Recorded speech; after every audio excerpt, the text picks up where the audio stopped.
जब दोनों अभी भी जॉन की लोकेशन तलाशने में जुटे थे, तभी अचानक पता नहीं कब जॉन कार के नीचे पहुंच चुका था। उसने पुराने T800 को कार से बाहर खींच लिया। जल्द ही पुलिस की सहायता भी समय पर पहुंच गई। उन्होंने पुल के दूसरी ओर बैरिकेड्स लगा दिए ताकि जब वे वहां आए उन्हें रोक सकें। लेकिन कार के नीचे छिपा जॉन पाइप के सहारे आगे बढ़ता है और ब्रेक सिस्टम को तोड़ देता है। ब्रेक खराब होने के बाद स्कूल बस बेकाबू होकर इधर उधर टकराने लगती है। पुल पर मौजूद अन्य गाड़ियां भी इससे बच नहीं पाती और एक के बाद एक आपस में टकराने लगती है। फिर जॉन ने बस के स्टीयरिंग को एक झटके में तोड़ दिया। बस हवा में 3.5 चक्कर काटते हुए धीरे धीरे पुल के किनारे लुढ़कती है और आखिरकार पुल पर लटक जाती है। भयंकर दबाव डालता जॉन बाहर से बस के अंदर आता है और सारा की ओर धीरे धीरे बढ़ता है। इसी दौरान पुराना T800 एक शानदार स्लाइड के साथ बस से नीचे उतरता है और तेज कदमों से बस की ओर बढ़ता है। ठीक उसी पल जब बस नीचे गिरने वाली होती है, T800 उसे पकड़ लेता है। तभी सारा को बस के अंदर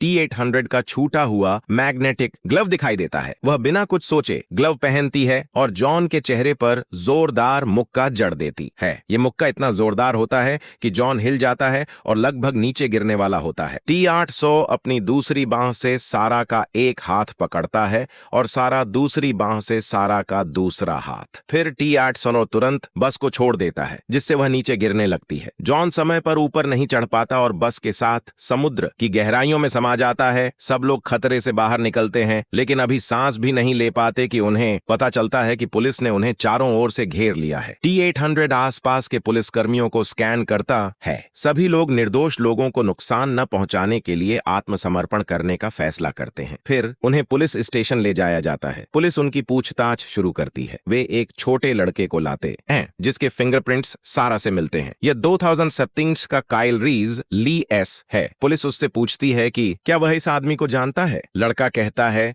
कि वह इस अंकल को नहीं जानता। पूछताछ के दौरान एक महिला पुलिसकर्मी अचानक अन्य पुलिसकर्मियों पर गोली चलाने लगती है। T800 तुरंत उसे उड़ा देता है। पता चलता है कि वह जॉन था जो रूप बदल कर आया था। पुराना T800 तुरंत बाहर निकलता है और सच्चाई जानने के लिए जोखिम उठाकर सारा को आजाद कर देता है। जब दोनों वहां से भाग रहे होते हैं, सारा गलती से छोटे लड़के से टकरा जाती है। उसे तुरंत समझ आता है कि यह छोटा काइल रीज है। वह उसे और उसके माता पिता को सुरक्षित बाहर निकालने का फैसला करती है। तभी ऊपरी मंजिल से गोलियों की आवाज आती है। छोटा काइल डर के मारे रुक जाता है। सारा धीरे धीरे उसके पास जाती है और उसे हिम्मत देती है।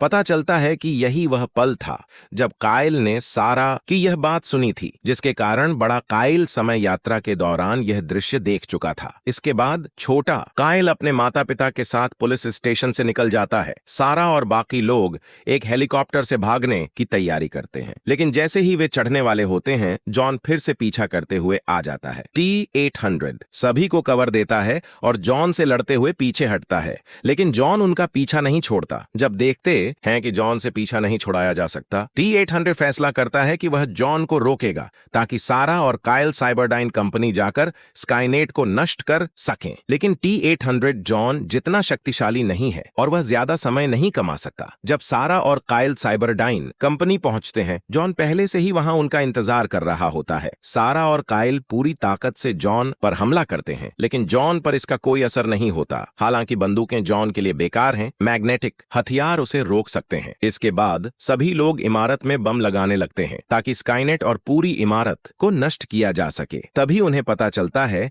कि जॉन ने एक टाइम मशीन भी बनाई है। क्या अब टाइम मशीन इतनी आम हो गई है? इतना ही नहीं, साइबरडाइन T1000 मॉडल रोबोट पर भी काम कर रहा है, लेकिन अभी लिक्विड मेटल को CPU के बिना पूरी तरह से काम करने योग्य नहीं बनाया जा सका है। कुछ ही देर में दूसरी ओर जॉन मैग्नेटिक फील्ड से बाहर निकलने में कामयाब हो जाता है। वह दर्द को सहते हुए धीरे धीरे आजाद हो जाता है।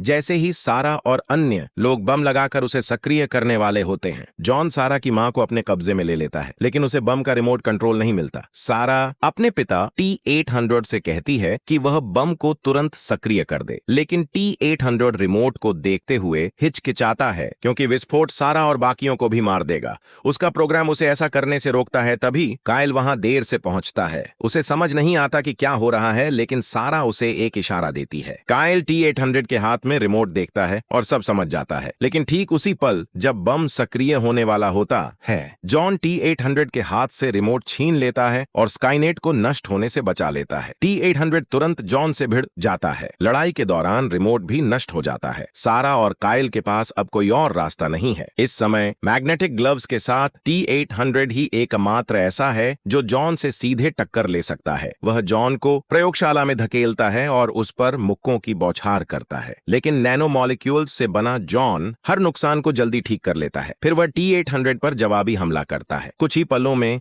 वह T-800 का एक ग्लव तोड़ देता है, लेकिन T-800 हार नहीं मानता। वह अपनी दूसरी बांह से जॉन के चेहरे पर मुक्का मारता है, फिर लेजर हथियार उठाकर जॉन पर हमला करता है, लेकिन जॉन पर कोई असर नहीं होता। उल्टा T-800 का बाहरी कवर धीरे धीरे टूटने लगता है। उसी समय दूसरी ओर स्काईनेट अपनी होलोग्राफिक छवि प्रोजेक्ट करता है और उन्हें हार मानने के लिए मनाने की कोशिश करता है। स्काईनेट काइल से कहता है कि प्राइमेट्स को विकसित होने में लाखों साल लगते हैं, लेकिन उसका विकास कुछ सेकंड में हो जाता है, इसलिए वह जीवन के अगले चरण का प्रतिनिधित्व करता है। लेकिन काइल उसके शब्दों से प्रभावित नहीं होता। अब स्काईनेट के पूरी तरह सक्रिय होने में सिर्फ 4 मिनट बचे हैं और जॉन से सीधे टक्कर लेने वाला T-800 धीरे धीरे हार रहा है। जॉन का दबाव इतना भयंकर है कि सांस लेना मुश्किल हो जाता है। वह धीरे धीरे T-800 के सामने आता है। अब वह पूरी तरह हावी हो चुका है। वह T-800 पर एक सुपर कॉम्बो हमला करता है। T-800 बिना जवाबी कार्रवाई के पिटता रहता है। जॉन उसकी एक मैकेनिकल बांह तोड़ देता है। फिर वह T-800 से कुछ कहता है जो करना होगा। इस समय